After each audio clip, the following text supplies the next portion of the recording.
मेरा खाना ग्लूकोज रखता है, एक ऐसी ईंधन जो मेरी जिस्म के खरबों सेहतमंद सेल्स को तवानाई फराहम करती है।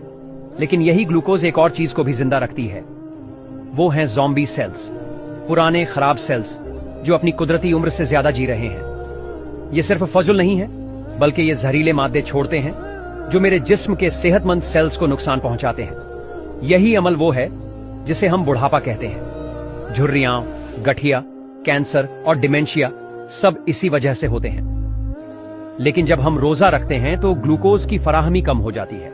इसका मतलब है कि ज़ॉम्बी सेल्स का भी तवानाई का जरिया खत्म हो जाता है। वो आहिस्ता आहिस्ता कमजोर होते हैं और आखिरकार खत्म हो जाते हैं। और यही वो हकीकत है जिसे जापानी साइंटिस्ट योशिनोरी ओहसुमी ने 2016 में नोबेल इनाम जीतने के बाद दुनिया के सामने पेश किया। एक ऐसा अमल जो हमारा जिस्म कुदरती तौर पर अंजाम देता है, जिसे ऑटोफेजी कहते हैं। ऑटोफेजी का मतलब है कि हमारा जिस्म पुराने कमजोर सेल्स को तोड़कर नए और मजबूत सेल्स बनाता है।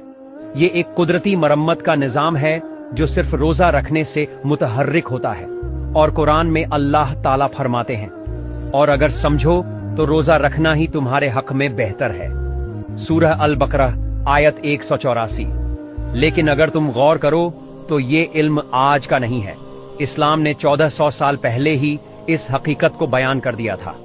जब कोई शख्स रोजा रखता है तो न सिर्फ उसका ईमान मजबूत होता है, बल्कि उसकी सेहत भी बेहतर हो जाती है।